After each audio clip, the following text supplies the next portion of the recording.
Bien, muy buenas noches con todos. Nuevamente nos encontramos en una nueva sesión del Diplomado de Derecho Penal, parte general. Ahora, como hemos venido avanzando de manera secuencial, tocando, por ejemplo, ¿no? Puntos como la pena, el tema de los principios, la teoría del delito, filtros y una serie de mecanismos en la materia de las ciencias penales. Ahora bien, una pregunta que se genera, ¿no? Porque, a ver, todo, digamos, por ejemplo, ¿no? Toda acción tiene una reacción.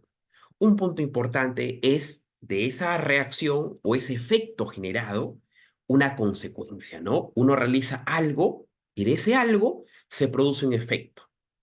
En el campo de las ciencias penales podríamos atribuirle a este punto las consecuencias jurídicas del delito. Es decir, cuando una persona delinque, hablando de manera general, ¿qué sucede? ¿Qué se genera? Que digamos que emana ante la sociedad consecuencias, productos, ¿no? De un determinado comportamiento delictivo. Y ojo, establecidos y parametrados ya por nuestra jurisprudencia, por nuestra legislación en general, y obviamente, ¿no? Previamente establecido por una serie de filtros y mecanismos de análisis. Ahora bien, ahora bien, entonces, el tema del día de hoy, ¿no? Consecuencias jurídicas del delito, nos reúne para tocar los siguientes tópicos. ¿No es cierto? A ver, y ojo, los que vamos a enfatizar porque adhieren o corresponden una vital importancia en el tratamiento de la materia. Uno de ellos, ¿no? Con el que vamos a empezar es teorías de la pena. ¿Y esto por qué? Ah?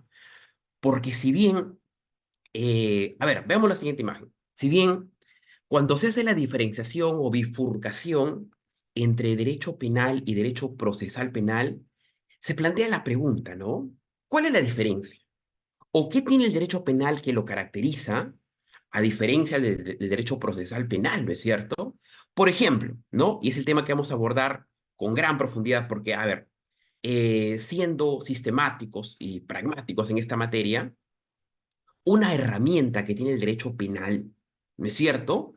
Es el ius puniendi, el castigo, la pena, ¿no es cierto? La atribución ante un determinado comportamiento típico antijurídico y culpable, ¿no es cierto? Es la pena. Ahora, la pena que manejamos en el Perú, ¿no es cierto? En base a la teoría dialéctica de la unión de Klaus Roxin, ¿no? En base a las teorías mixtas, ha tenido un viaje en la historia largo, ¿no? Es más, la actual teoría que manejamos en nuestro país está compuesta por diversos enfoques, por diversas escuelas o por diversos sistemas en la historia, ¿no? Por ejemplo, el retribucionismo, ¿no? De Immanuel Kant, donde había factores de proporcionalidad que hasta ahora están, factores, digamos, de atribución, la prevención general negativa, ¿no? De Feuerbach, que indica, ¿no? Que la creación de la pena es para generar una, una sensación de terror ante la población, ¿no? Es decir, se crean penas, el legislador estructura penas, enfatiza penas, para que las personas se sientan afligidas y en base a un temor desistan de hacer algo malo. Ejemplo, ¿qué sucedería si mañana el legislador saca una ley donde dice, ¿no? Las personas que roban celulares van a tener pena de muerte. O las personas, ¿no es cierto?, que trafican ciertos psicotrópicos o ciertos elementos, ¿no?, como drogas, van a tener pena de muerte. ¿Qué generaría eso? Una sensación, ¿no?, de frenar y decir, hey, ya no se hace eso por el temor a lo que va a suceder. Ahora, eso de aplicar pena de muerte para el tráfico de drogas, por ejemplo, en ciertos países del Asia se aplica ello, ¿no? Asimismo, también algo que, y ojo, no es algo que vamos a demostrar el día de hoy en base a la legislación y a la jurisprudencia, es hacia dónde va la pena en el Perú, ¿no? Porque, a ver, si uno agarra la Constitución, el Código Penal, dice, ¿no? Tiende a la rehabilitación, a la reinserción, a la reincorporación, etcétera, ¿no? En ese mecanismo. Sobre el sistema de penas, ¿no es cierto? Ahí hay un elemento nuclear. Y me adelanto, me adelanto. No es lo mismo teoría de la pena que sistema de penas. A ver, me adelanto. Lo de aquí. ¿No es cierto? A ver, uno, y acá, valgan verdades, se trabaja mucho es lógico, ¿no? Con el código, con el establecimiento, ¿no? Para delimitar parámetros aquí, ¿no? Respecto, por ejemplo, ¿no? A la privativa de libertad, sea temporal, permanente, sea restrictiva, expulsión del país, pecuniaria, etcétera, en esa materia. Asimismo, también porque no está dentro de, como elemento importante, la reparación civil. ¿Es cierto? Es decir, ante tal acción, si bien está el poder público para penalizar, para aplicar una determinada pena, pero, ejemplo, ¿no? Supongamos que una persona sale en estado de ebriedad, ¿no? Coge su carro, empieza a conducir, obviamente poniendo en peligro la ciudadanía, y por un factor, ¿no? de infortunio, un deportista se encuentra caminando, ¿no? Obviamente respetando el semáforo, todo. Pero como la persona está ebria, el que está conduciendo el automóvil, genera una situación adversa y lo atropella. Obviamente, ¿no? El Código Penal se aplica, la pena, ¿no? La persona tiene que purgar condena, pero hemos dicho que la persona que ha sido víctima de ese delito es una persona deportista, es una persona que tiene un futuro. La pregunta viene aquí, ¿no? Al atropellar, supongamos que le fractura gravemente el fémur y le imposibilita de continuar su carrera deportiva. La pregunta viene aquí, ¿no? ¿Solo bastará con que el Estado penalice, castigue, por ejemplo, con una pena privativa de la libertad a la persona que ha conducido en estado de ebriedad? ¿O también esta persona tiene que responder civilmente? ¿No? Porque ahí viene el tema de la teoría, ¿no? De los daños, ¿no? Teoría de la responsabilidad civil, lucro cesante, daño emergente, etcétera, ¿no? Es decir, porque ha frustrado un proyecto de vida, fundamentalmente acá en el tema de reparación civil, ¿no? En ese sentido. Bien, entonces es un tema amplio, un tema que abarca, ¿no? Muchos tópicos. Sin embargo, es un tema, digamos, que ya nuestra legislación y nuestra jurisprudencia, sobre todo, que es lo que hemos traído bastante el día de hoy, va a tratar de graficar de manera clara. Bien, entonces habíamos dicho en primera línea, ¿no? Porque estamos en consecuencias jurídicas del delito y considero que uno de los principales es la pena, ¿no es cierto?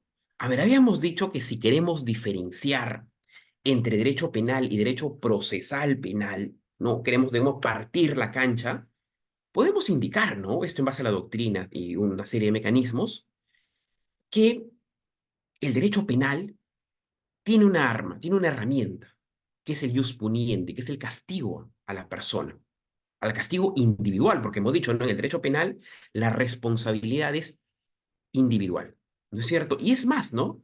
Cuando uno coge doctrina y derecho penal, indica, ¿no? Que el derecho penal nace, surge y es necesario para tener un control social.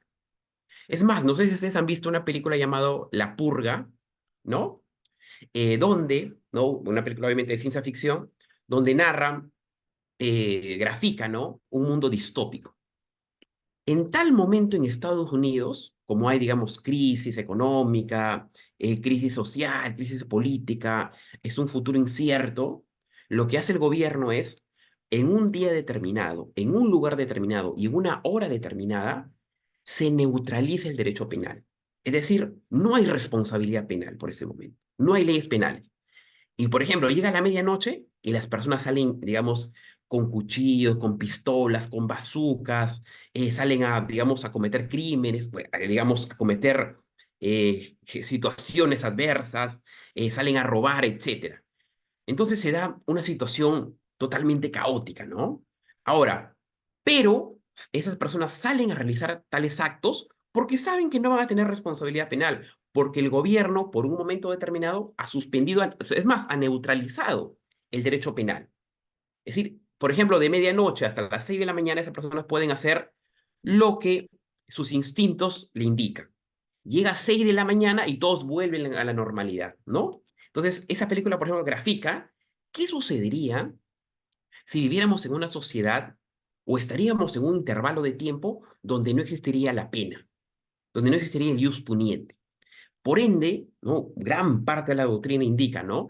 De que el derecho penal tiene como base, ¿no? El control social. Tener un determinado mecanismo para que la sociedad no se desencadene o degenere. Ahora, ¿y cuál es la herramienta o el arma, también indica la doctrina, ¿no? Para impedir que la sociedad salga, digamos, del cauce correcto, el derecho penal. Es decir, el Estado tiene esa herramienta, esa arma, ¿no? De castigar a determinadas conductas típicas, antijurídicas y culpables. Es más, lo que habíamos visto en todo el módulo de teoría del delito. Ahora, ¿y esto por qué, no? ¿Por qué el Estado tiene este ius puniendi? Por una situación válida, ¿no? De que en tal momento los ciudadanos, mediante un pacto social de manifiesta voluntad, dijeron, ¿no? Las personas cometemos muchos errores, las personas nos equivocamos demasiado. Y como nos equivocamos demasiado, eso es muy peligroso que empleemos justicia de propia mano. Ejemplo, no sé si recuerdan esa campaña de, ¿no? Entre comillas, ¿no? La cito porque fue un tema polémico, digamos, si fue, digamos, por suerte, ¿no? Ya neutralizado, era chapa tu choro y déjalo paralítico, no sé si recuerdan. Fue un momento, ¿no? Que se dio en nuestro país. Ahora, ¿qué sucedía, no? Es decir, la ciudadanía tomaba justicia de mano propia. Pero ¿cuál era el problema? De que no había filtros, no había un proceso debido. Evidentemente, ¿no? Las personas actuaban por indignación hasta que un buen día sucedió lo siguiente. Un padre de familia, en horas de la mañana, sale con su bicicleta a comprar pan y un grupo de personas lo confunden con un delincuente. Lo golpean, lo linchan y lo queman. Horas después se enteran de que habían cometido un error, de que no había sido esa persona. Ahí vemos, ¿no? De que cómo emplear justicia de mano propia es muy peligroso y sobre todo muy trágico, ¿no? Ahora, como la ciudadanía, como las personas de manera natural cometemos errores, hemos dicho, ¿no? Tenemos que establecer un sistema donde exista, ¿no? Un ente que pueda castigar, pero bajo determinados mecanismos, filtros y garantías. Ahora, ese poder, es decir, ese monopolio de la violencia que es el castigo, le hemos entregado al Estado. El Estado es el único legitimado para aplicar la pena, para que, digamos, quitar la libertad a alguien. Ahora, así como los ciudadanos de a pie nos equivocamos, el Estado también se equivoca, ¿no? Los jueces y los fiscales también se equivocan. Es por ello que existe, ¿no? Habeas corpus, existe recurso de casación, tutela de derechos, una serie de mecanismos procesales. ¿Por qué? Porque el funcionario público también se equivoca. Ahora, como el funcionario público y por ende el Estado cometen muchos errores, hemos dicho, ¿no? El Estado tiene el monopolio de la violencia, tiene el castigo, pero como el Estado también se equivoca y para evitar que haya excesos, injusticias, sometimiento incorrecto, debemos tener un filtro para que el Estado no cometa errores, para que el Estado no cometa abusos. Y por ello se genera el derecho procesal penal. El derecho procesal penal lo que brinda es una garantía de que el Estado, al aplicar las investigaciones, a restringir derechos, medidas cautelares digamos, una sentencia, una condena, no cometa abusos. Y para ello existen los filtros, el debido proceso, es decir, una serie de etapas donde el derecho procesal penal nos brinda para evitar abusos, situaciones adversas, situaciones contrarias a la ley. Y para ello está el debido proceso, las garantías y los principios. Es más, en la primera clase de principios habíamos concluido, ¿no? Ferraioli nos indicaba, ¿no? De que tenemos que ir por una sociedad garantista. Es decir, los principios son, digamos, los rectores, las guías, los faros que nos permitan ir por una senda correcta, ¿no? Y no desvariar ante determinadas situaciones. Entonces, resumiendo, el derecho penal tiene la pena, el castigo, y el derecho procesal penal brinda una situación, unos filtros garantizados en el debido proceso, en los principios, para evitar abusos, fundamentalmente. Ahora, en lo que nos vamos a centrar el día de hoy, como es las consecuencias jurídicas del delito, es aquí, en la pena, en qué es la pena, cómo se aplica la pena, qué tipos de pena hay, cuál es la pena que el país aplica, el Perú específicamente. Por ello, a ver, acá está un resumen, ¿no? De lo que habíamos indicado en el menú de temas, ¿no? consecuencias jurídicas, las penas, reparación civil, etc. Bien, el primer tópico, teorías de la pena, es decir, explicar la pena, fundamentalmente. A ver, acá hay un breve resumen del sistema de penas y me adelanto. De todo el modelo que tenemos aquí, de toda la estructura, lo que el país aplica es una teoría mixta, la teoría dialéctica de la unión de Claude Roxin. Roxin toma elementos de aquí, a excepción de la expiación y de la prevención especial negativa, la de aquí. ¿Y esto por qué? Y acá me planteo una pregunta. En el Perú, ¿qué modelo se aplica? ¿El derecho penal de autor o el derecho penal de acto? Es decir, en el Perú y en gran parte del mundo, para atribuir responsabilidad penal nos basamos en quién es, en quién fue el que cometió o en qué fue lo que hizo. Por ejemplo, ¿no? Y eso en una etapa de la historia se aplicaba, ¿no? Ahora puede sonar, digamos, anacrónico, antiderechos humanos, pero en una etapa de la historia se condenaba a alguien por ser quien es. Podemos decir, ¿no? Una cacería de brujas. Por fortuna, digamos, el legislador cambió, neutralizó ello. Lo que se aplica ahora es el derecho penal de acto. Es más, ¿no? Cuando se estudia teoría del delito, uno de los primeros tópicos, por ejemplo, en la acción, no dice, no, el delito es la acción humana típica, antijurídica y culpable. Es decir, lo que se está analizando es la conducta. Y en el iter criminis, por ejemplo, es la exteriorización, el desplazamiento de la conducta. No quién lo hizo, ¿no? Es muy distinto. Por ello, por ejemplo, la prevención especial negativa de Ferri, Lombroso, Garófalo, indicaba, ¿no? De que hay que condenar a alguien por ser quien es. Entonces, es muy peligroso, ¿no? Por la expiación, también, digamos, ha quedado neutralizada porque va a un factor más religioso, ¿no? Algo más, una purga interna, decían, ¿no? Equiparaba la culpa con el pecado, cosa que, digamos, no era medible, ¿no? En el sentido. Bien, entonces comenzamos con la pena. A ver, acá hay dos modelos, ¿no es cierto? Dos sistemas, las teorías absolutas y las teorías relativas.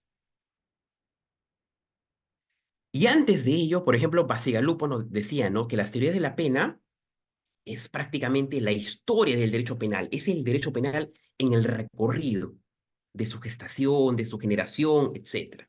Bien, entonces como vemos dos modelos, y ya digamos acá está bifurcado también el resumen, las teorías absolutas para, digamos, para los defensores del modelo, ¿no? Del retribucionismo, indican de que la pena se justifica por sí misma. ¿Qué quiere decir esto, no? De que basta con aplicar la pena. El Estado no debe ir más allá.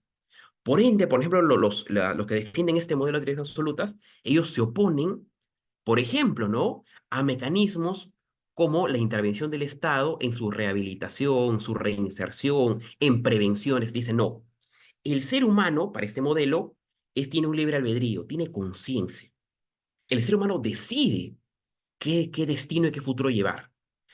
Cuando se equivoca, tiene que pagar proporcionalmente, dice. Ejemplo, quema una casa, tiene una condena. Quema todo un vecindario, la condena es mayor, proporcionalmente al daño causado. Ahora, el Estado le impone una pena, una condena. Para este modelo de la teoría absoluta, basta con cumplir el rango de tiempo que el Estado le ha impuesto. El Estado no debe meterse más en su vida. ¿Y eso por qué dicen ellos? No, porque si no el Estado atentaría contra la dignidad de la persona, porque este modelo dice, ¿no? Que el ser humano es un fin en sí mismo y no un medio. Por ende, las ideas absolutas miran hacia el pasado. ¿Y esto por qué? Porque solo aparecen cuando la persona cometió un delito. Más allá, nada más. Vamos a ver más adelante las diferentes posturas aquí.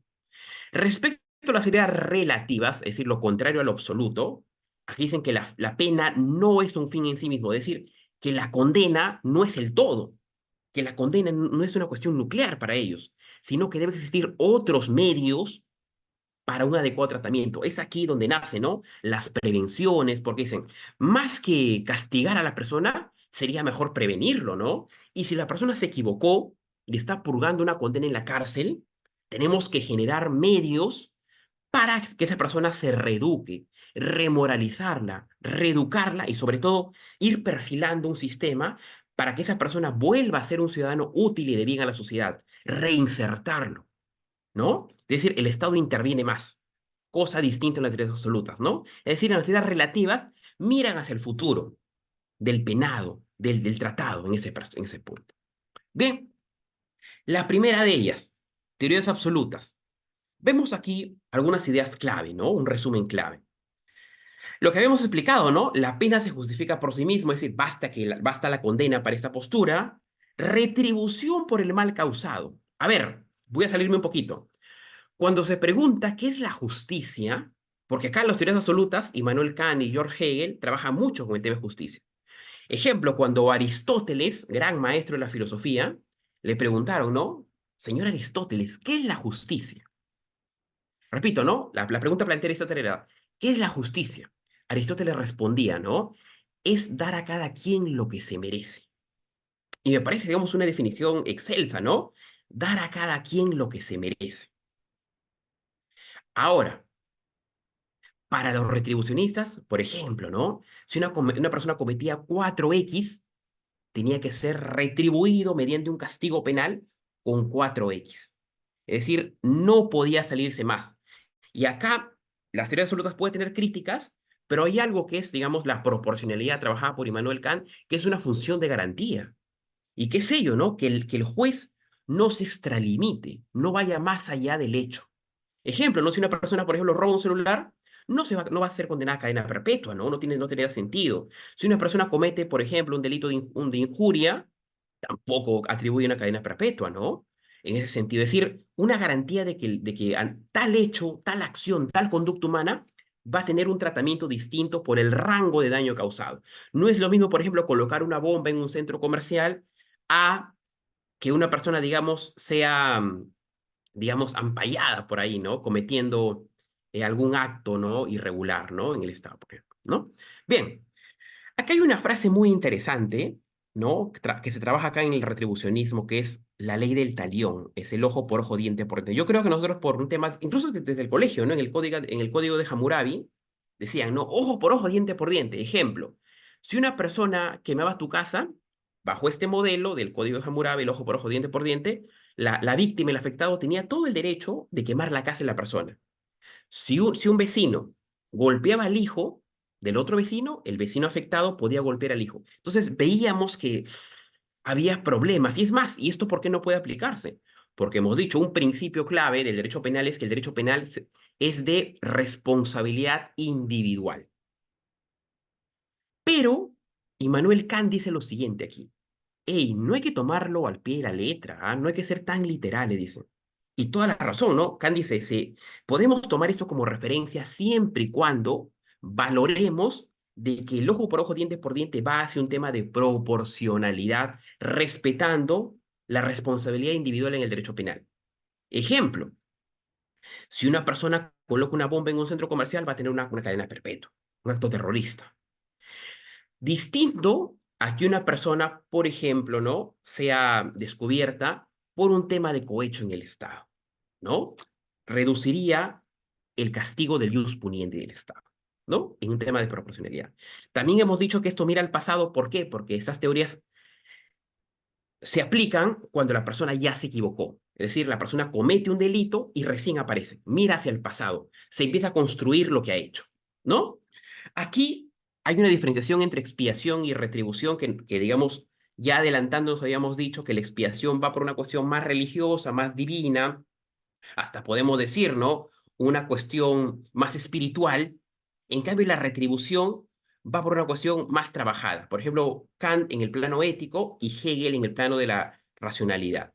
Entonces, vemos aquí que estas teorías absolutas se subdividen en estos tres medios: expiación, es el tema de la espiritualidad; retribución moral de Immanuel Kant; y retribución jurídica o desde el plano racional de George Hegel, que vamos a ver una por una. A ver, sobre la pena. La primera de ellas, expiación. Es más, ¿no? Nosotros cuando, digamos, socialmente hablamos y se toca un tema religioso, dice, no, vamos a expiar los pecados. Para esta postura, el pecado iba de la mano con la culpa, había esa ambivalencia, ¿no? Ese mecanismo de unirlos. Ahora, entonces, este tipo de teoría absoluta del expiacionista indica acá, ¿no? Actividad anímica personal, base a lo, digamos, lo que siente la persona. ¿Qué más? El autor acepta mediante el arrepentimiento la necesidad de la pena y así puede recuperar su libertad. Es más, bajo este modelo, no sé si habrán visto en series, en libros, donde la persona para que pueda ser perdonada se tiraba latigazos, ¿no? Mientras más fuerte era el golpe de latigazo, es decir, el daño, más era la purga, el sentido de perdón, ¿no? Una cuestión que ahora no se aplica, ¿no? Sobre esto, la doctrina ha tenido múltiples críticas, ¿no? Por algo no se aplica. Ortiz, por ejemplo, indica en España, ¿no? Se concibe la realización de la justicia como un mandato de Dios. Aquí, digamos, se incluye mucho al factor divino, religioso, ¿no? De que Dios influye. Cosa que no se aplica ya porque, por ejemplo, en nuestro país somos un Estado laico, ¿no? ¿Y qué es ello? Que nuestras instituciones, nuestra sociedad digamos, quede en planos distintos con la religión. Pero ojo, ¿ah? Hubo un momento en la historia de que esto tuvo una gran raigambre, ¿no? Para aplicar en el derecho penal, como castigo. Bien, avanzamos. Ahora, el segundo punto, el segundo enfoque de la retribución es la retribución moral de Immanuel Kant en Alemania, ¿no? A ver, aquí, y también voy a adelantarme porque la jurisprudencia, el Tribunal Constitucional, en diversas sentencias ha tocado mucho esto, ¿no? Sobre todo en el tema de la proporcionalidad, como función de garantía, obviamente, ¿no? Y acá hay una palabra o una frase, puedo decirnos, en la obra Metafísica de las Costumbres de Kant, donde dice lo siguiente, ¿no? El hombre o el individuo es un fin en sí mismo y la ley penal es un imperativo categórico, ¿no? Recordemos mucho esto porque el TC lo cita. Entonces, para Immanuel Kant, el castigo, la retribución, tiene que ser sí o sí proporcional, como dice aquí. ¿Proporcional a qué? Al mal causado. Repito, si una persona comete X, tiene que ser penalizado por X. Si una persona comete 20X, el castigo tiene que ser por 20X.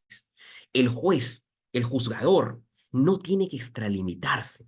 Y esto es digamos, un pilar valiosísimo, ¿ah? Porque ¿qué quiere decir esto?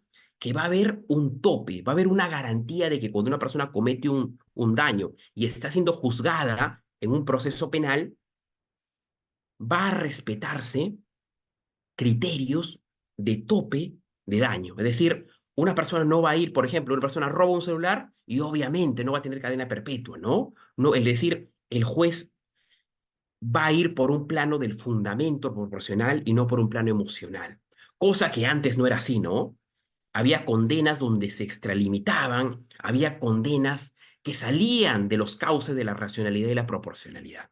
Entonces es un aporte valiosísimo. Y repito, en nuestro actual modelo de la teoría volitiva, perdón, la teoría dialéctica de la unión de Roxin, toma ello, este punto de proporcionalidad de Immanuel Kant.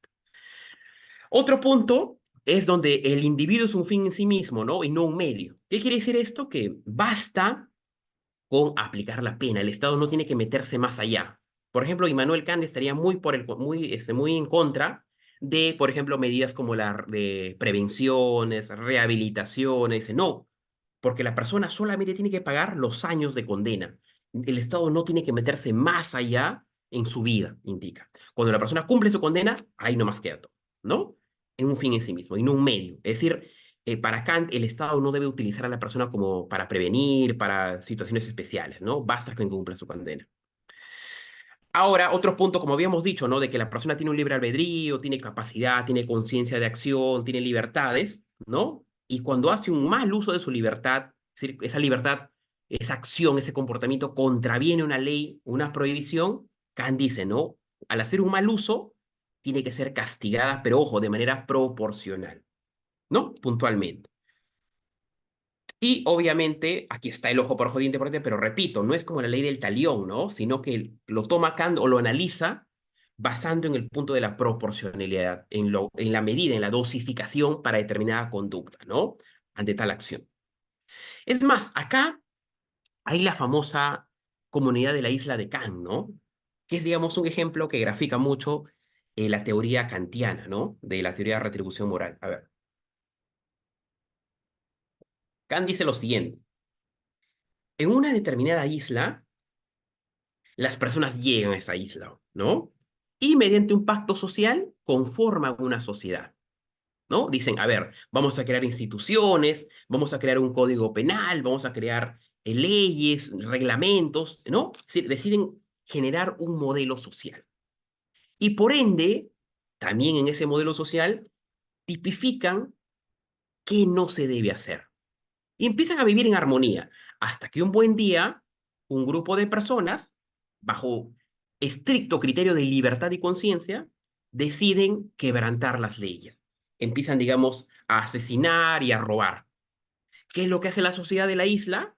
Obviamente, mediante un proceso judicial, los encierra en la cárcel. Por ejemplo, le da 10 años de condena. Ahora, pasan los años y un buen día los ciudadanos de la isla dicen lo siguiente, ¿sabes qué? Ya no queremos vivir en sociedad y queremos irnos de la isla. Por ende, queremos finiquitar la vida social, queremos finiquitar, acabar con la sociedad. Queremos que se termine el Estado.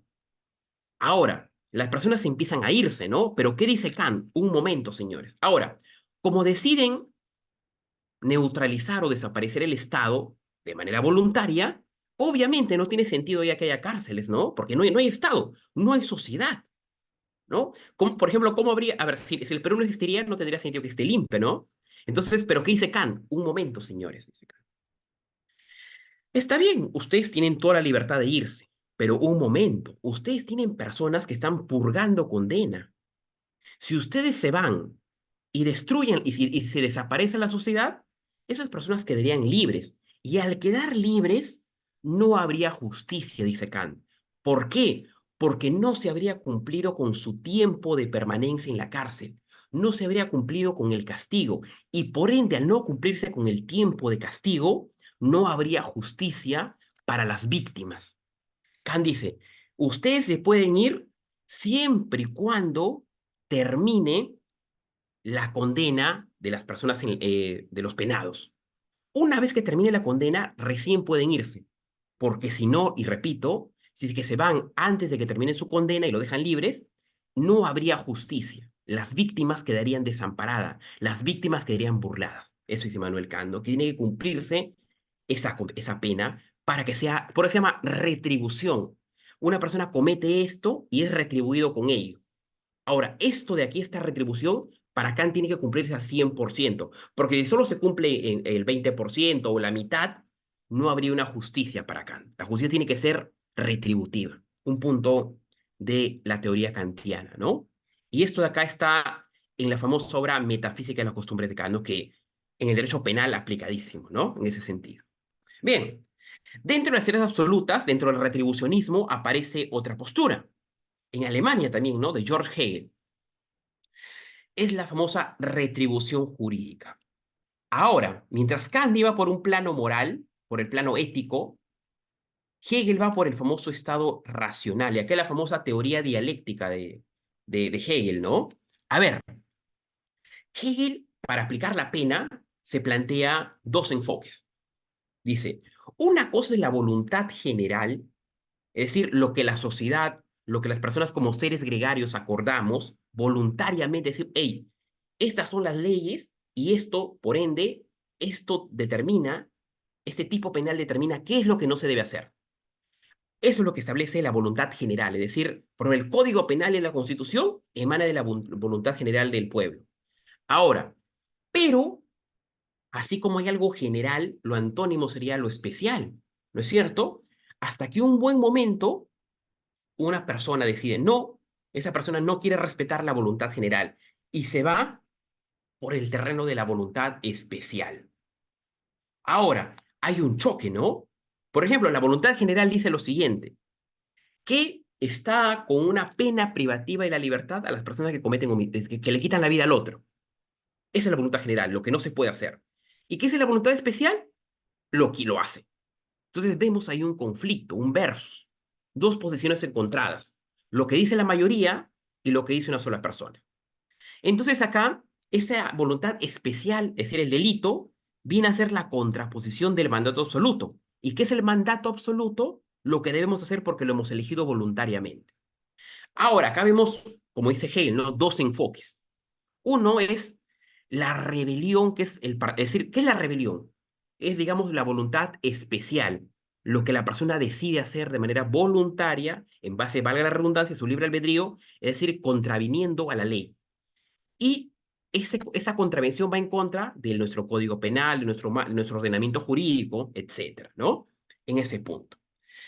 Entonces acá el maestro Hegel indica lo siguiente, ¿no? Y para explicar mejor ello, plantea la teoría dialéctica y la pena como un proceso dialéctico, con la famosa tesis, antítesis y síntesis. Y acá lo vamos a explicar mejor. Primero de manera filosófica y después de manera práctica. A ver, ¿cómo se aplica en el derecho penal? Hegel plantea tres momentos. Uno es la tesis. ¿Y qué viene a ser la tesis? Es la norma, lo de obligatorio cumplimiento. Por ejemplo, ¿no? Esta tesis nace de la voluntad general. Esto de aquí, esta norma, es emanado de la sociedad de manera voluntaria y de manera sistemática por la sociedad. Ahora, esto es lo que debemos hacer, ¿no? Pero un buen día, una persona se deja llevar por la famosa voluntad especial. ¿Qué es ello, no? La rebelión individual. Dice, no, yo no quiero cumplir con la tesis, yo no quiero cumplir con la norma, dice. Y cuando no se cumple con la tesis, ¿qué es lo contrario? La antítesis. Es decir, es el delito, que es la antítesis, niega la norma. Y ahí vemos, obviamente, que se generó un caos, un conflicto, ¿no? Ya empezaron los problemas. Y como hay un caos, necesitamos un mecanismo para resolver ello, para volver al cauce de la armonía. Y para ello existe la pena, que viene a ser la síntesis. Es decir, si el delito o la antítesis niega la tesis y la norma, tenemos que también rebatir el delito, negar el delito. ¿Cómo podemos neutralizar ello? Con la pena, dice Hegel. Es decir, la negación de la negación. Vamos a explicarlo con un ejemplo aquí. Vemos aquí la ley. Hemos dicho, ¿no? Que la ley, que la tesis es la voluntad general, ¿no? Por ejemplo, nuestro código penal emana de la voluntad general, lo que respetamos como sociedad. Por ejemplo, en el código penal dice que matar está mal, ¿no? Es lo que entendemos socialmente, lo que hemos indicado y establecido de manera voluntaria. Hasta que un buen día una persona dice, no, no se va a dejar llevar por la voluntad general y se revela mediante la voluntad especial. ¿Y qué es lo que es este individuo? Vemos en la imagen, por ejemplo, ¿no? Coge un arma blanca, se mete a una casa y asesina a un ciudadano. Vemos que se genera un problema ya, un conflicto. Entonces, ¿qué es esto? ¿Qué es este delito? Es la antítesis. ¿Por qué? Porque está negando la tesis que es la norma. Ahora, ¿cómo le damos solución a este problema que es el delito? Hegel, en base a su estado racional, en su teoría dialéctica, dice, si la antítesis niega la tesis, tenemos que rebatir el delito. ¿Y con qué lo rebatimos? Con una pena, con un castigo, con la retribución penal. Y es la síntesis. Vemos acá que genera el delito una pena. Vemos la persona ya que está purgando condena. Es decir, la negación de la negación. Y a ver, recordemos por una cuestión de lógica, ¿no? Menos por menos viene a ser más. Es decir, la negación de la negación, es decir, el menos por menos genera un efecto del más positivo en el campo. El famoso estado racional de George Hegel en este punto. Bien, ahora, como vemos aquí, los retribucionistas, tanto Hegel como Immanuel Kant, vemos que se aplican, ¿no? Mirar hacia el pasado, solamente establecer la pena y el castigo. Ahora, es más, me adelanto. Gunther Jacobs, ¿no? En su teoría ¿no? De la prevención general positiva, coge el modelo de Hegel, pero, Jacobs dice, ¿no? Está bien, el modelo de Hegel es muy bueno, pero le falta algo, dice. Porque el fin de la pena no debe ser solamente el castigo, sino buscar un efecto positivo. Y por eso Jacobs le agrega su famoso funcionalismo sociológico. Y ahí se genera, ¿no? La prevención especial, la prevención general positiva, que es que la pena tenga un efecto positivo en la sociedad, ¿no? Ejemplo, supongamos, ¿no? El ejemplo, digamos, en la prevención especial positiva de Gunther Jacobs, ¿no? Imaginemos que un juez dicta una condena de cadena perpetua para digamos, para una persona que ha cometido delitos contra la libertad sexual.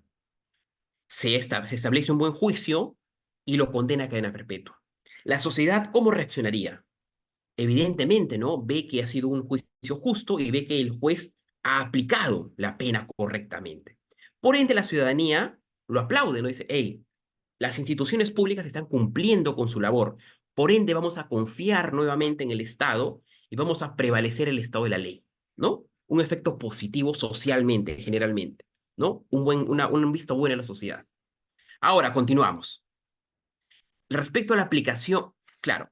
Ahora, como hemos dicho, el Estado, las teorías absolutas van hacia el pasado y las teorías relativas van hacia el futuro. Miran más allá de lo evidente, ¿no? Entonces, vemos acá el tratamiento de la prevención, perdón, de las teorías relativas, que es lo contrario a las absolutas que hemos trabajado con Kant y con Hegel. Vemos acá los siguientes puntos, ¿no? Dicen que son utilitarias, ¿y esto por qué, no? Porque más que castigar, ¿no sería mejor, se plantea esta posición, buscarle un carácter útil, buscar que el poder que tiene el Estado, ¿no? Que, digamos, sirva para efectos positivos y generar soluciones? Otro punto, antes, ¿no? De visualizar un tema de castigo, de mirar hacia el pasado, ¿no sería mejor evitar que eso suceda? ¿No sería mejor? Se indica, ¿no? Por ende, este punto, esta posición dice, no, el derecho penal, la pena, tiene que, más que el castigo, tiene que prevenir. Tenemos que anticiparnos ante algo malo que pueda suceder, ¿no? Y por ende, miran hacia el futuro. Clarísimo, ¿no? En ese punto.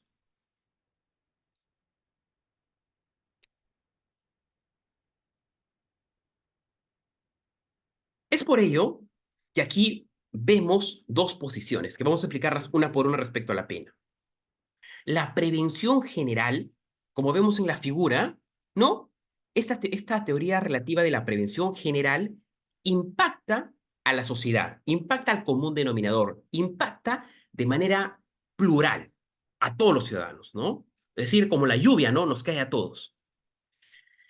Pero el otro punto de la prevención relativa, pero específica, vemos aquí que solamente es específica porque solamente impacta en una sola persona, en un procesado, ¿no? De manera, por eso se llama de manera individual, específica.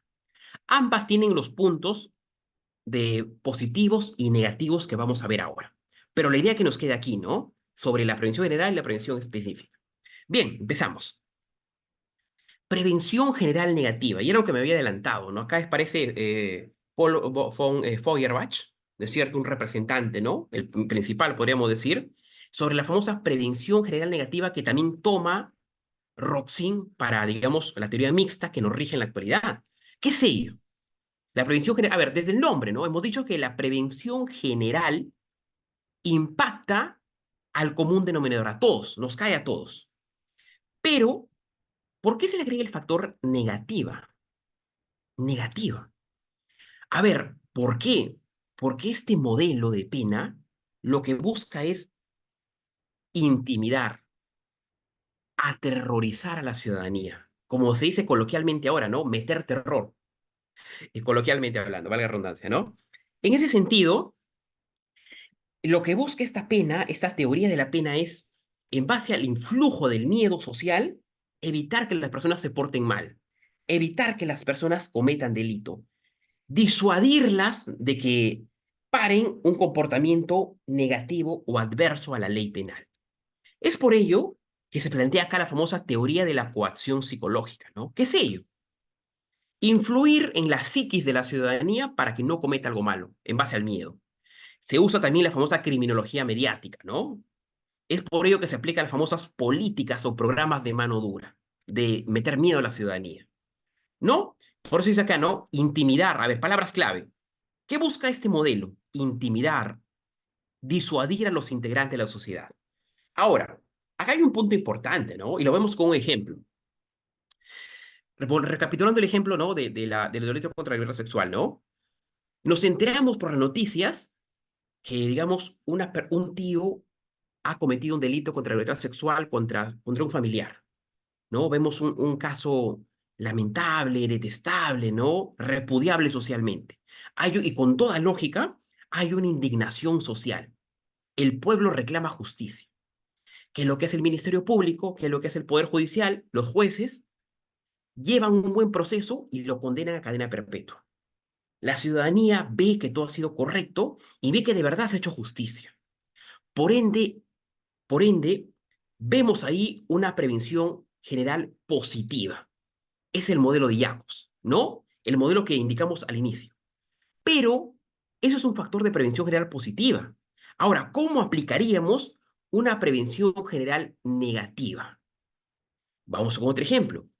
Hemos dicho que lo que busca el Estado en la prevención general negativa es aplicar un mecanismo de que una persona no comete un delito, pero no por efecto positivo, sino en base al miedo, en base al miedo. Indicamos, ¿no? ¿Qué pasaría si el día de mañana las personas que hurtan, ¿no? Y un hurto es apropiarse de algo, pero sin violencia. Se dice, ¿no? Que las personas que hurtan van a tener cadena perpetua. ¿Qué generaría ello? ¿No? Un miedo, digamos, un influjo psicológico que aterrorizaría.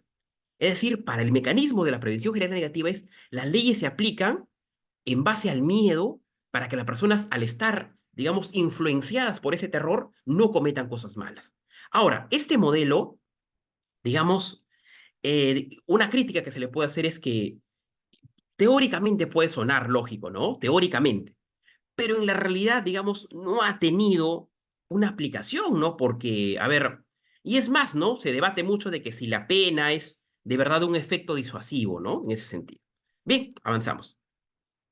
El otro modelo, y lo que ya habíamos adelantado, solamente comparando, ¿no? Para hacer una bifurcación, es la famosa prevención general positiva de Gunther Jacobs, ¿no? Maestro alemán también, ¿no? Gran referente mundial. ¿Qué dice aquí Jacobs?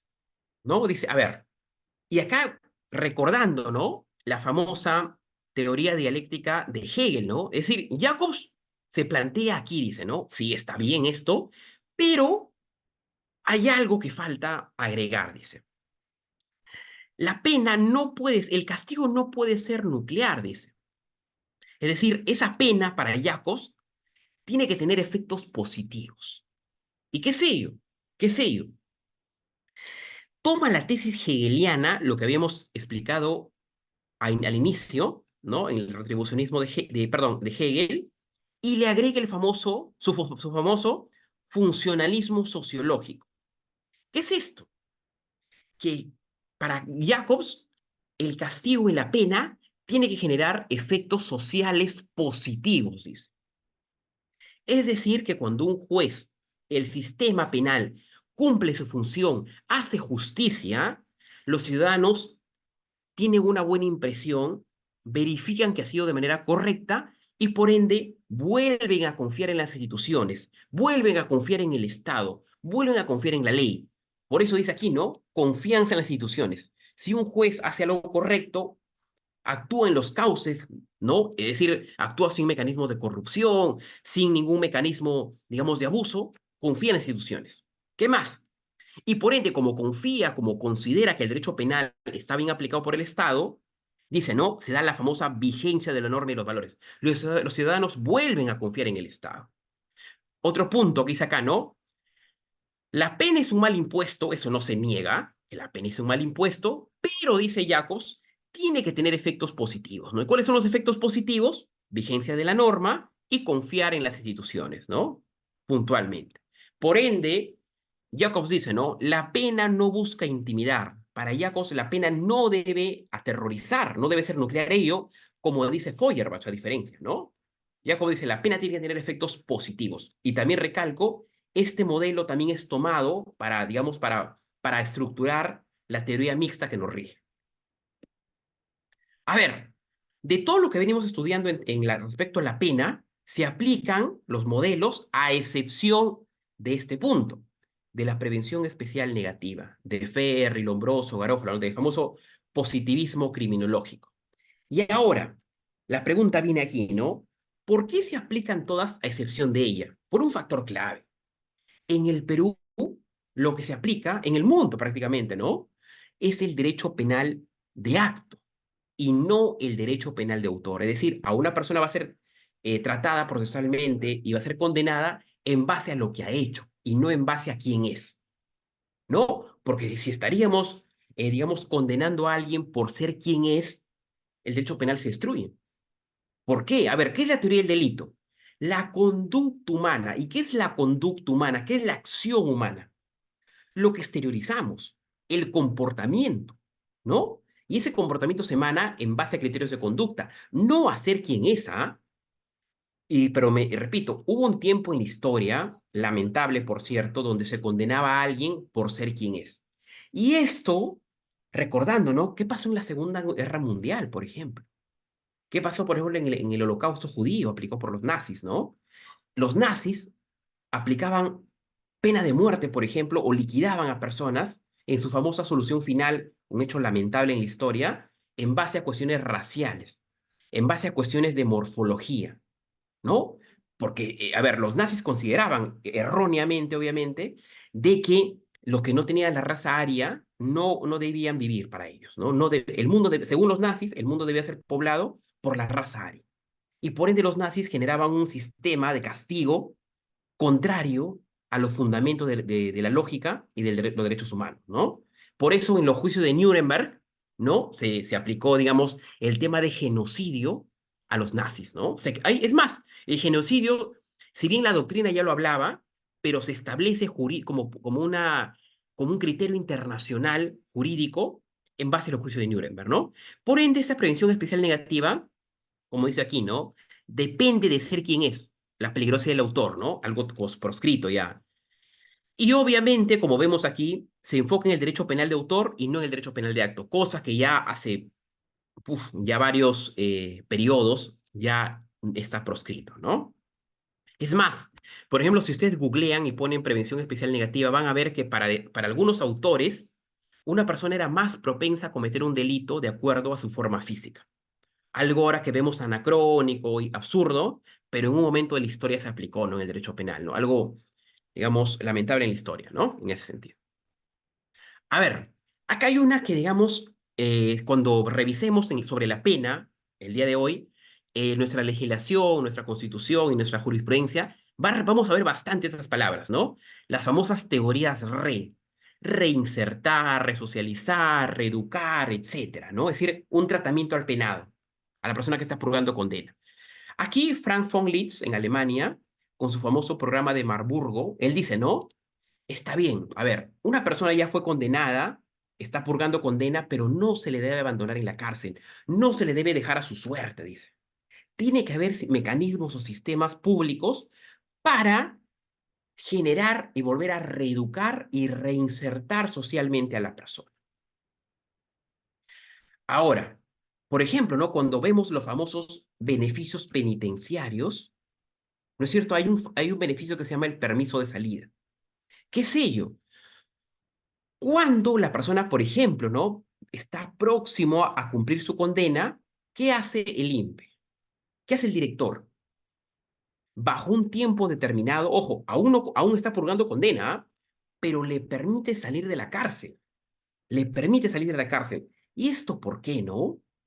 Para que esa persona pueda hacer diversos trámites, dónde se va a quedar, probablemente le están ofreciendo un trabajo y tiene que ir a una entrevista o firmar un contrato. No, ¿esto con qué objetivo? De que ya el Estado se enfoque en que la persona está siendo reeducada, pero también tiene que asegurarse de que esa persona al salir de la cárcel pueda reinsertarse correctamente en ese punto.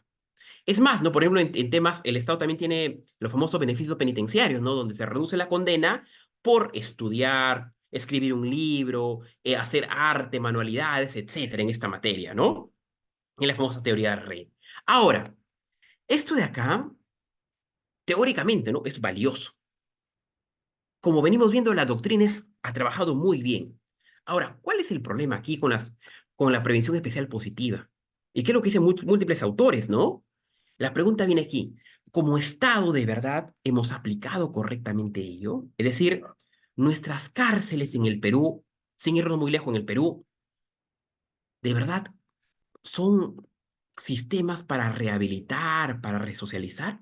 Es más, hay múltiples estudios donde dicen, ¿no? Que una persona, por ejemplo, entra por un hurto, por un robo simple, y sale, digamos, miembro de una relación criminal. Empeora.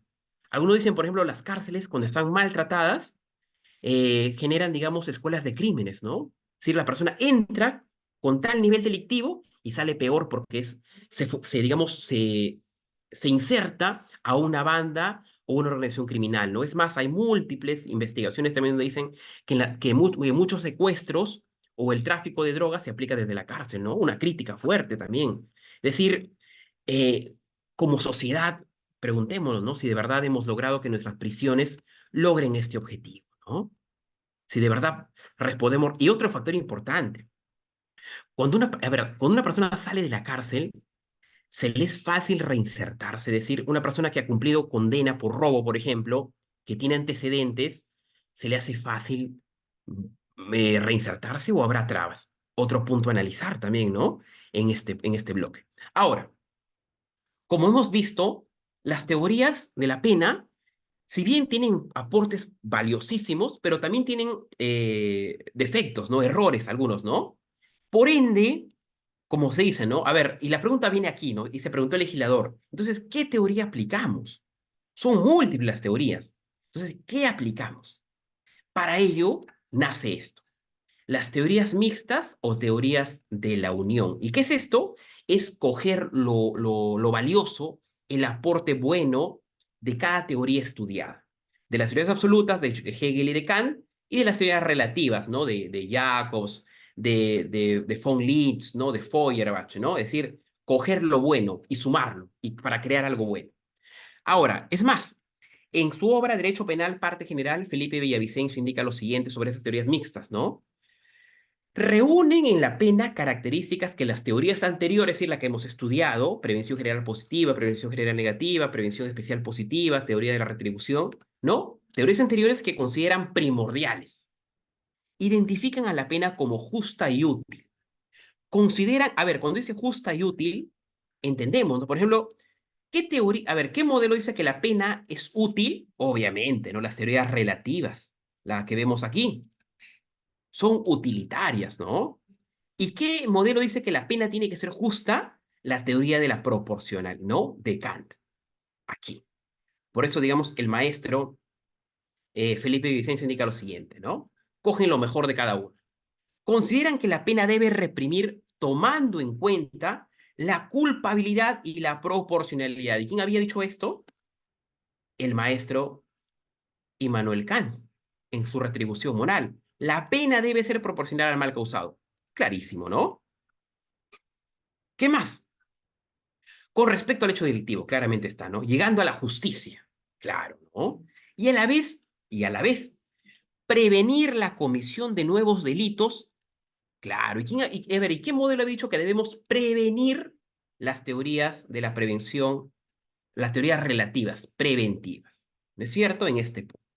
Entonces, valiosísimo el concepto del doctor, del maestro, ¿no? Felipe Villavicencio, el gran referente, ¿no? Peruano. Bien, entonces, de esas teorías mixtas nace, y ojo, es la que se aplica en el Perú, ¿no? La teoría del maestro Claude Roxin, ¿no? Aquí Roxin, como vemos, para dar respuesta a cómo debe aplicarse la pena, se plantea tres momentos. El momento legislativo, que es la creación de la pena, de la ley. El momento judicial, ¿no? Es donde se da la sentencia, la condena judicial, valga la redundancia. Y una vez que hay condena, el momento ejecutivo, es decir, estar en prisión, ¿no? Vamos a explicarlo de manera más gráfica. A ver, aquí está. Los tres momentos. Y vamos viendo en la parte de abajo cómo nuestro modelo penal aplica las teorías de la pena, ¿no? Aquí. Primer punto, a ver, primer momento. El momento legislativo. Se entiende aquí que es cuando el legislador crea la ley, tipifica la ley, ¿no? Por ejemplo, en el Código Penal. Aquí, al crear la ley, ¿Qué teoría se está aplicando? Roxin responde, ¿no? La prevención general negativa. Y recordemos, ¿qué era la prevención general negativa de Feuerbach? Era meter terror, era que la pena tiene un carácter de intimidación. Es decir, sale una pena para aterrorizar a alguien y cuando como tiene miedo no lo va a hacer ya. Es lo que se aplica aquí. ¿No es cierto? Se aplica se establece una norma, se crea una ley para que la persona tenga miedo al castigo o a la consecuencia que le va a generar violentar esa ley, ¿no es cierto? Ahora, supongamos que ya comete el delito. Se da el tratamiento judicial, ¿no es cierto? En el momento aquí. Ahora, aquí como vemos al juez con el martillo, sentencia. Pero para hacer esto, Roxin dice lo siguiente, tiene que tomarse dos modelos aquí. La retribución, ¿quién había hablado de retribución? Immanuel Kant, ¿no? Es decir, esa retribución, el juez tiene que sentenciar, pero proporcionalmente. Es decir, el juez no puede extralimitarse. Cada conducta, cada hecho, tiene que ser penado o castigado bajo un parámetro, bajo una jerarquía, ¿no? Y es más, ahí, por ejemplo, se estudia, ¿no? ¿Qué vale más? La vida, la libertad, la propiedad, etcétera, ¿no? Se establece ahí. Por ejemplo, un delito patrimonial jamás va a ser castigado como un delito contra la libertad, ¿no? Se establece ahí. No son cada uno tiene su proporcionalidad hacia su condena, ¿no? Su gradualidad o su dosificación. Aquí, ahora, también dice el profesor Roxin que acá aparece la prevención general positiva. ¿Y qué es ello? Lo que hablaba, ¿no? Jacobs. Prevención general positiva. ¿Y qué era ello? Que la pena tiene que tener un efecto positivo. Es decir, cuando el juez establece una condena, esa condena tiene que impactar a la ciudadanía para decir, hey, el Estado cumple, el Estado está, digamos, es responsable, cumple con una función de castigo correcto. ¿No es cierto? Los jueces tienen que tener, digamos, una garantía de que lo que están haciendo es aceptado y validado por la sociedad. ¿No? Ahora, una vez que el juez sentencia, la persona ya empieza un tema de tratamiento penitenciario. ¿No? Y aquí, ¿qué aparece, según Roxin? La prevención especial positiva. ¿Y qué es ello? Lo que habla Frank von Litz. ¿No es cierto? Reinsertar, resocializar, etcétera. ¿Y qué es aquí? Que la persona una vez que esté en la cárcel no debe ser abandonada a su suerte. El Estado en este momento ejecutivo de la pena tiene que buscar reeducarlo, rehabilitarlo y más allá, reinsertarlo, que vuelva a la sociedad. Este es el modelo que rige en la actualidad. Ahora, vamos a ver qué nos dice nuestro marco legal. Para ello tomamos la Constitución y nuestro Código Penal. A ver, respecto a la Constitución, ¿qué nos dice el artículo 139? Son principios y derechos de la función jurisdiccional. El principio de que el régimen penitenciario, es decir, al estar aquí, tiene como objeto la reeducación, la rehabilitación y reincorporación del penado. A ver, ¿dónde habremos escuchado esto? Aquí, en el momento ejecutivo de la pena y, obviamente, ¿no? Aquí, de Frank von Litz. Clarísimo, ¿no? Lo que dice nuestra Constitución. ¿Qué dice el título preliminar de nuestro Código Penal? ¿Cuál es la... A ver, profesor, pero ya, ¿cuál es la finalidad preventiva? La respuesta es aquí. Este código tiene por objeto, tiene como fin, la prevención de delitos y faltas como medio de protección. A ver, ¿y qué teoría habrá hablado de la prevención? Obviamente la famosa teoría relativa, ¿no? La teoría relativa que está aquí. Preventiva. Clarísimo, ¿no? De propugnar para evitar que suceda un delito, ¿no? Prevenir. Otro punto importante, artículo noveno del título preliminar, funciones de la pena y medida de seguridad. La pena, según el Código Penal, la pena tiene una función preventiva, protectora y resocializadora. Nuevamente, por esto de resocializadora vemos aquí, ¿no? Las teorías de Frank von Litz, ¿no? Resocializador. ¿Qué más? de seguridad, obviamente, que persiguen fines de curación, tutela y rehabilitación. Clarísimo, ¿no? Vemos al menos nuestro marco normativo hacia dónde se dirige, ¿no? A ver, ahora, pero como podemos ver aquí, profesor, ¿y dónde queda Immanuel Kant? Me pueden preguntar, ¿no? ¿Dónde salen los temas de proporcionalidad? Momento. ¿Qué dice la jurisprudencia? Y vamos a llevarnos algunas sorpresas, sobre todo por los términos, ¿no? ¿Qué dice la jurisprudencia? Sentencia 009-2005, TC. Respecto a las teorías de la pena, las teorías retributivas, es decir, lo de Immanuel Kant y lo de Hegel, lo que hemos estudiado aquí, las teorías retributivas, ¿qué dice el TC sobre estas teorías? Carecen de todo sustento científico y niegan la dignidad humana, reconocida en el artículo 10 de la Constitución. Sin embargo, dice el TC, a pesar de que son no científicas y niegan la dignidad humana, la teoría retributiva dice, no se desconoce que toda pena lleve consigo un elemento retributivo. ¿Y esto por qué? ¿Ah? ¿Y esto por qué? Porque si bien el retribucionismo hemos dicho, ¿no? Que no busca prevenir, no busca resociar, pero sea la pena cual sea, tiene que tener un elemento retributivo. En la realidad, el castigo es para, obviamente aplicando criterios de proporcionalidad, retribuir un mal causado, ¿no? Por eso dice que no se niega ahí. ¿Qué más dice el TC sobre esto? Sobre las teorías preventivas, sobre la especial y la general. Las teorías preventivas, es decir, la prevención general, positiva, negativa y la prevención especial positiva, dice, respetan la dignidad humana y ésta se convierte en el mejor medio para reprimir el delito. Entonces, lo que nos dice el TC, que este modelo de teorías es lo que mejor conviene, dice el TC, ¿no? Ahora, pero ojo, no niega el factor retributivo, ¿ah? Importante. Ahora, con sentencias 3330-2004, TC también. Concepto kantiano de dignidad. Concepto kantiano. ¿Y de quién está hablando? De Immanuel Kant, obviamente, ¿no? Aquí, ¿qué dice el TC en la jurisprudencia? La persona, pues, está consagrada como un fin en sí mismo. Clarísimo, ¿no? Y por ende, el Estado tiene la obligación de protegerla. ¿Qué quiere decir esto? Que las personas, como son un fin mismo, tienen dignidad y el Estado está en la obligación de protegerla, ¿no? Función primordial del Estado, ¿no? Clarísimo. Esta frase, ¿no? De que el hombre es un fin en sí mismo, digamos, aquí está, obviamente, ¿no? Lo que habíamos analizado. El individuo es un fin en sí mismo.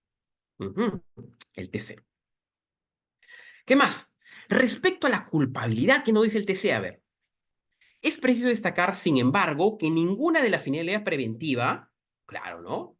De la pena podría justificar que se exceda la culpabilidad. Claro, ¿no? Si bien el TC dice que lo que hay que aplicar es las medidas preventivas, pero estas medidas preventivas no pueden ir en contra de criterios de culpabilidad, es decir, no pueden extralimitarse, ¿no?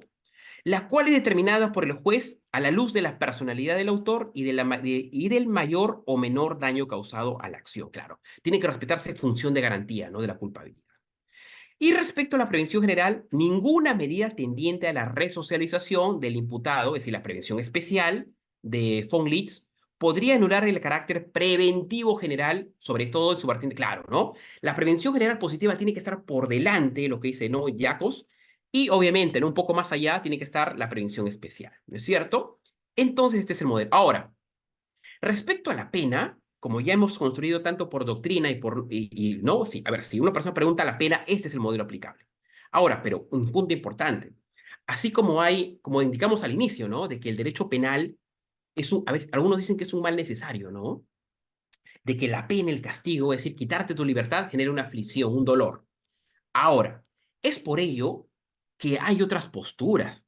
Por ejemplo, las teorías abolicionistas dicen lo siguiente, ¿no? Como el derecho penal hace daño, es decir, quita la libertad, genera una aflicción emocional, tiene que anularse, pero esto obviamente es utópico, ¿no? Lamentablemente como sociedad, el único mecanismo para combatir el caos y el delito es la pena. Pero hay otra posición donde está, por ejemplo, en Italia, ¿no? Ferrajoli y Barata dice lo siguiente, ¿no? Que, a ver, no se niega que la pena tiene que existir, el castigo tiene que existir, pero no tiene que ser de manera maximizada. Es por eso que nacen ahí las teorías minimalistas, ¿no? Que es reducir el derecho penal, que digamos que no esté tan latente, sino tratar de disminuir, ¿no? Y eso es muy lógico, ¿no? Por ejemplo, se dice que el derecho penal es última ratio, que el derecho penal aparece cuando ya otras medidas en el derecho civil o derecho administrativo no han podido dar solución, ¿no? En ese sentido. Bien, el primer punto de teorías de la pena, que es, y ojo, este es el primero esta es una consecuencia, ¿no? Creo que la más notoria de la consecuencia jurídica. El delito, cuando una persona comete un delito, ¿cuál es la consecuencia? El castigo, la pena. Ahora, vamos a ver el sistema de penas. Y aquí hay que trabajar bastante con nuestra legislación, obviamente, ¿no? Sistema de penas. A ver, un minutito, por favor.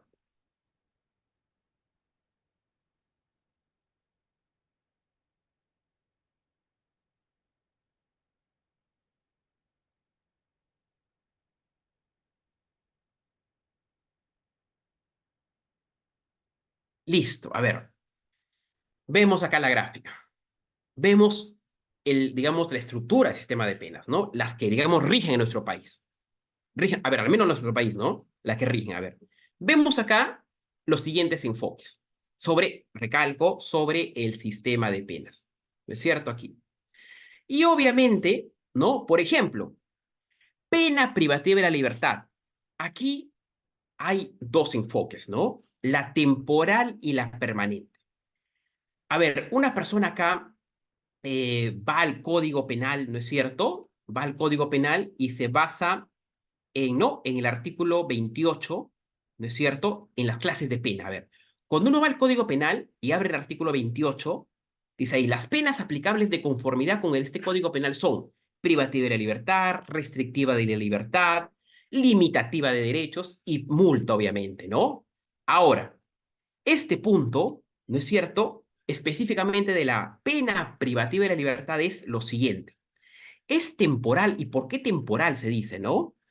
Porque se da de 2 días, en ese intervalo, ¿no? De 2 días a 35 años. Temporal. Vemos cuándo inicia, cuándo acaba, ¿no? O también, obviamente, ¿no? O de vigilancia electrónica personal. Ahora, ¿y cuándo será intemporal la pena? Vemos ahí la famosa cadena perpetua, ¿no? Ahora, pero ese término de cadena perpetua que no nos maree, ¿no? Porque cadena perpetua, la cadena perpetua es revisable, ojo, ¿ah? Repito, no es que ya diga cadena perpetua, no es que ya toda la vida va a ser preso, no. Si bien se aplica una condena perpetua, pero nuestro modelo indica, ¿no? Que la cadena perpetua es revisable cada 35 años, ¿no? En ese modelo. Pena privativa, es decir, privativa de libertad, ¿por qué no? Una persona purga condena en la cárcel. Pena restrictiva de la libertad. Acá, por ejemplo, vamos en nuestro Código Penal al artículo 30. Y este modelo trabaja sobre la expulsión de país de los extranjeros, obviamente, ¿no? Aquí en este sentido, ¿no? Artículo 30 puntualmente en nuestro Código Penal. Y lo leo rápidamente, ¿no? La pena restrictiva de la libertad es la expulsión del país y se aplica a extranjeros después de cumplida la pena privativa de la libertad o la concesión de beneficios, es decir, después de que nuestro país hace justicia o también hay una concesión de beneficio penitenciario. Después de ello, del beneficio penitenciario o del cumplimiento total de la pena, recién se aplica el artículo 30, ¿no? De la expulsión del extranjero del país, ¿no? Y ojo, también ahí, cuando se expulsa, se entiende por el artículo 30 que queda prohibido su regreso, ¿no? Evidentemente. A ver, otro punto. Pena limitativa de derechos. Aquí está. Pena limitativa de derechos. Ujú. Pena limitativa. A ver, un segundito, por favor. A ver, sobre la pena limitativa de derechos, aquí, digamos, son tres, ¿no? Eh, a ver, una de ellas es prestación de servicios a la comunidad. Prestación de servicios a la comunidad. Se entiende, ¿no? Que cuando una persona comete algo incorrecto, tiene que resarcir de alguna forma, ¿no? ¿Qué dice el artículo 34 de nuestro Código Penal? A ver, muy rápidamente, ¿no? La pena de prestación de servicios a la comunidad obliga al condenado a trabajos gratuitos en entidades asistenciales, evidentemente, ¿no? En donde haya personas, ¿no? Que necesiten alguna ayuda, por ejemplo, personas con discapacidad, personas, adulto mayor, etcétera, ¿no? Hospitalarias, escuelas, orfanatos o otras instituciones similares u obras que sean públicas, obviamente, ¿no? Por eso se llama, ¿no? Servicio a la comunidad, porque es público. ¿Qué más? La pena a ver, esa es una de ellas. A ver, ¿qué dice más? La pena de prestación de servicios a la comunidad también puede ejecutarse en instituciones privadas con, pero pone un requisito, ¿no? Con fines asistenciales o sociales, claramente. No va a ser para cuestiones digamos, de chocolates, ¿no? Tiene que ser para fines asistenciales o sociales. Los servicios asignados en lo posible conforme a las aptitudes del condenado, acá está el intervalo, ¿no? Debiendo cumplirse jornadas de 10 horas semanales entre los días sábados y domingos o feriados, de modo que no perjudiquen la jornada de su trabajo. O, a ver, una persona, por ejemplo, a ver, es un ingeniero, ¿no? Pero para cumplir con su servicio a la comunidad establecido por un juez, se propugna un sábado, un domingo, un feriado, ¿no? Para que no choque con sus días normales, ¿no? ¿Qué más?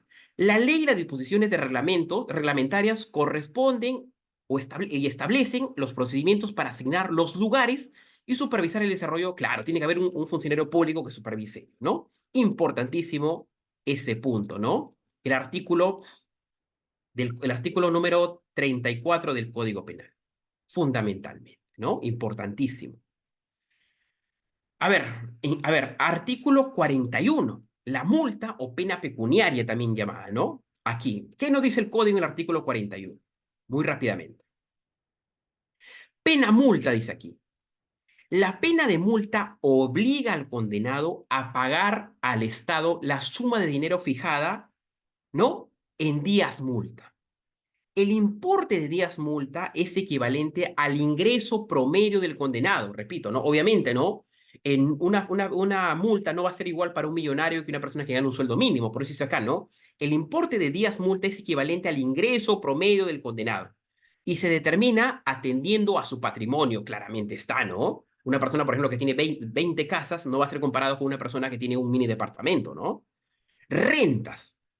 Remuneraciones, cuánto gana, ¿no? Nivel de gastos, eso por ejemplo se puede ver en su declaración.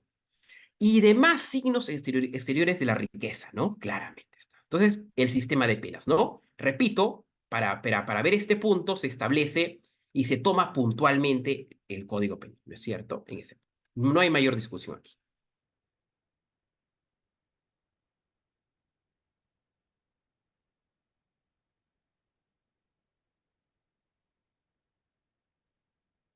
Bien, los modelos vigentes, ¿no? Recapitulando, a ver, recapitulando. Pena privativa de libertad, ¿no? Temporal de 2 a 35 años, intemporal cadena perpetua, pero revisable cada 35 años, ¿no? Penas restrictivas de la libertad, expulsión de extranjeros, ¿no? Pero se va a expulsar siempre y cuando se haya cumplido con su condena del extranjero o cuando haya recibido un beneficio penitenciario, ¿no? Y ojo, cuando es expulsado, legalmente no puede ingresar al país, ¿no es cierto? Pena limitativa de derechos, vemos ahí, ¿no? Prestación de servicios a la comunidad, limitación de días libres, inhabilitación, única pena que pueda ser principal o accesoria, ¿no? Y sobre la pena pecuniaria, artículo 41, se analiza, ¿no? Nuevamente vemos el tema de proporcionalidad, ¿no? El patrimonio, cuánto dinero gana, etcétera, para que paguen con el Estado. Artículo 41, ¿no? Los modelos que nos rigen. Bien, último punto. A ver, último bloque. En nuestro menú. Reparación civil. Ujú. Que es algo que hemos escuchado bastante, ¿no? A ver, reparación civil. A ver, reparación civil. Ujú. Y acá, por ejemplo, ¿no? El profesor en España, Muñoz Conde, indica, ¿no? Mientras que la pena, ¿no? Mientras que con la pena el responsable penal responde frente al Estado, dice, ¿no? Claro, ¿no? El que comete un delito tiene que responder frente al Estado, ¿no? Hemos analizado anteriores de la pena. Y obviamente a la colectividad, a la ciudadanía, ¿no? Con la responsabilidad civil, dice lo siguiente, ¿no? Se pretende a grandes rasgos reparar o compensar los efectos que el delito ha tenido sobre la víctima o sobre los perjudicados. Repito, entonces vamos viendo que la reparación civil podemos analizarlo así. Uno, cuando la persona comete un delito, responde ante el Estado, públicamente, obviamente, ¿no?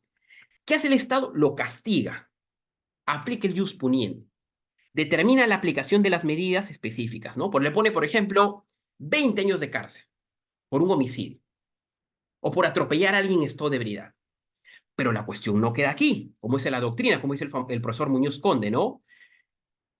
¿Qué pretende la reparación civil? Reparar o compensar los efectos del delito que ha tenido sobre la víctima o los perjudicados del mismo. Por ende, ¿qué busca la reparación civil?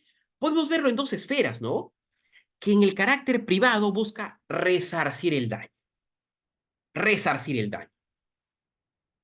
Aquí, ¿qué tiene que existir aquí, obviamente, ¿no? La determinada acción humana, no es cierto, porque el derecho penal es ello, acción humana, y se analiza también el daño.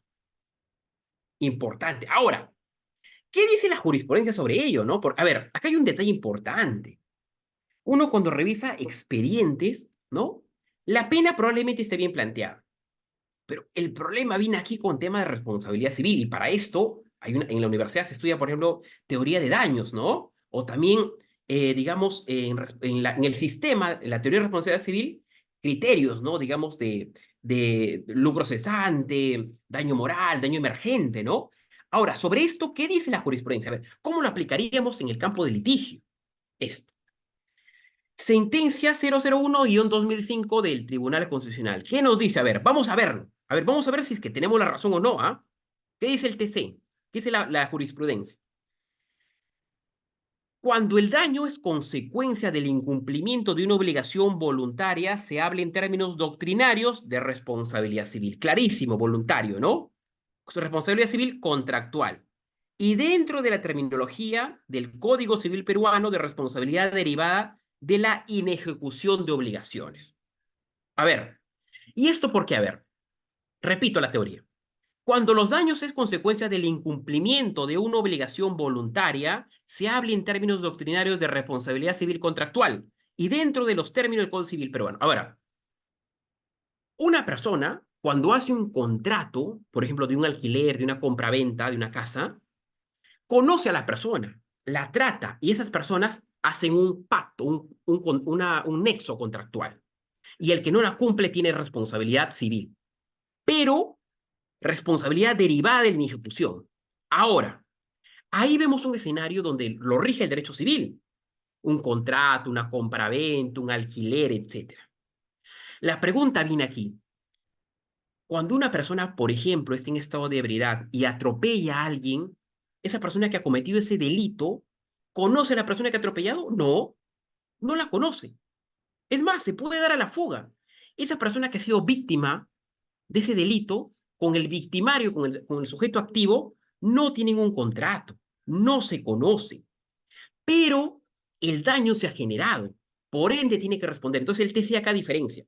Una cosa es civilmente hablando de los contratos, ¿no? Que las personas firman, pactan, y otra muy distinta a la responsabilidad civil que aparece por un delito, ¿no? ¿Qué más dice el TC? Por el contrario, cuando el daño se produce sin que exista ninguna relación jurídica previa, claro, una persona cuando maneja en estado de ebriedad y atropella a alguien, no existe relación jurídica previa, no se conocen, no han tratado contractualmente, ¿no? Es algo que se ha generado por delito.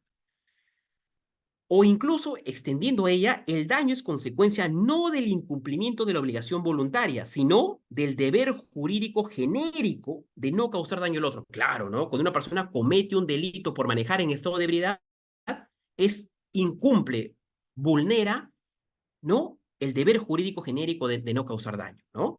Nos encontramos en el ámbito denominado responsabilidad civil extracontractual, que es lo que se aplica penalmente, ¿no? La responsabilidad civil extracontractual. Entonces, diferenciamos. Responsabilidad civil extracontractual es cuando se aplica de manera general, cuando se vulnera el deber jurídico de no causar daños, ¿no? Y obviamente en la extracontractual, el ejemplo de la persona que atropella, no existe relación jurídica previa porque no se conocen.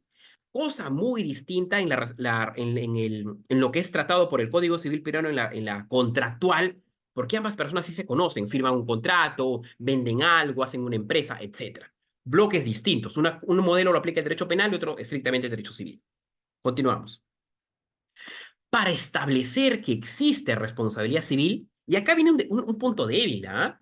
Es más, cuando uno digamos, acusaciones, procesos, se da cuenta, revisa, ¿no?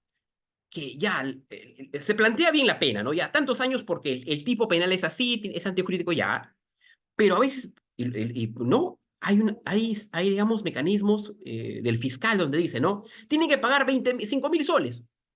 Ya, pero ¿por qué, no? ¿Cuál es el criterio? No, no, porque es así. Entonces, para aplicar correctamente cómo se debe aplicar la responsabilidad civil en el derecho penal, tenemos acá una jurisprudencia valiosísima. La casación 3470-2015, Lima Norte. A ver, para que exista responsabilidad civil, tenemos que tener elementos. Esto tiene que existir. Elementos de la responsabilidad civil. Muy rápidamente, ¿qué es lo que tiene que tener? Uno, la antijuricidad. ¿Qué es esto? Entendido como la conducta contraria al ordenamiento jurídico. A ver, cuando estudiamos teoría del delito y veíamos, ¿no? Que no todo lo típico es antijurídico. Por eso dice aquí, ¿no? Tiene que tener, para que exista responsabilidad civil, una cuestión antijurídica. Si no hay antijuricidad, no habría responsabilidad, obviamente, ¿no? Dos, ¿qué más tiene que tener para que exista responsabilidad civil? El factor de atribución. ¿Qué es ello?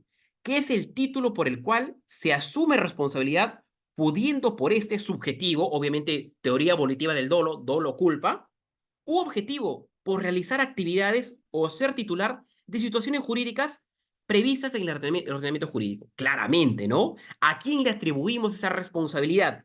Vemos aquí por carácter subjetivo, dolo culpa, o por carácter objetivo, es decir, situaciones previstas ya en nuestro ordenamiento jurídico, ¿no?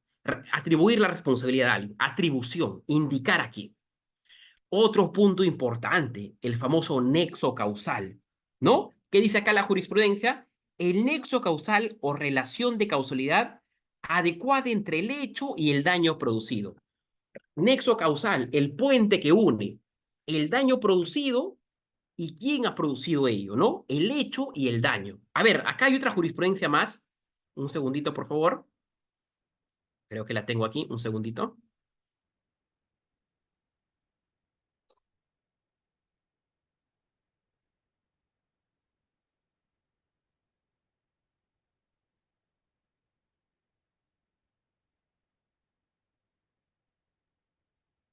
Claro.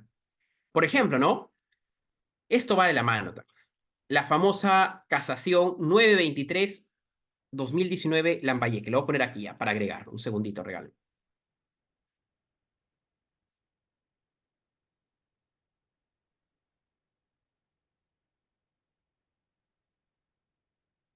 Y acá voy a enfocarme en el nexo causal. Segundito.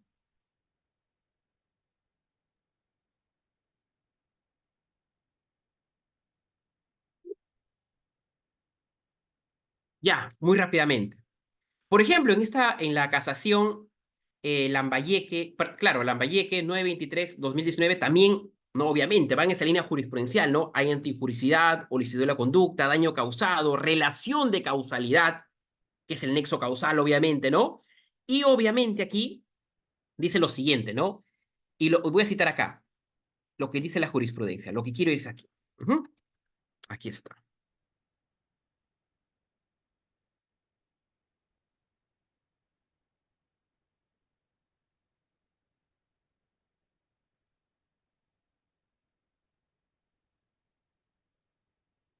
Muy rápidamente, a ver. La existencia de una relación de causalidad entendida en la doctrina civilista como causalidad adecuada, que vincula la conducta del agente con el daño producido en el sentido que una causa es adecuada respecto del resultado, ¿no? Cuando de acuerdo a la experiencia normal y cotidiana, debe ser capaz o adecuada para producir el daño causalmente provocado.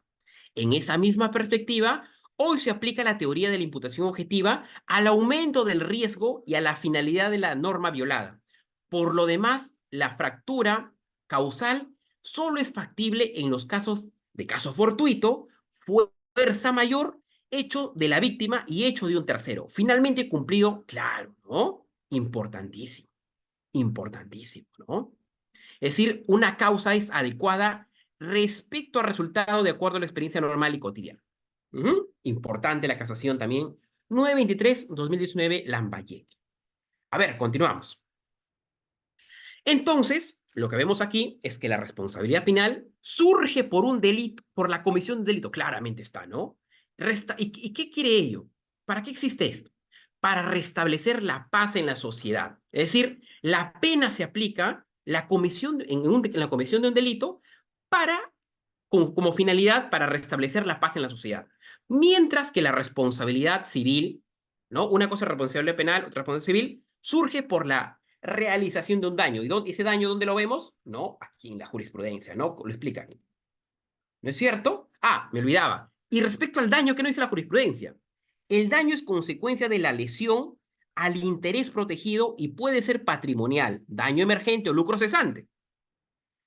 O extrapatrimonial, daño moral. A ver, sobre daño emergente y lucro cesante, ¿no es cierto? A ver, supongamos que una persona tiene una determinada actividad, ¿no? Y digamos, ¿no? Y gana tanto dinero por mes.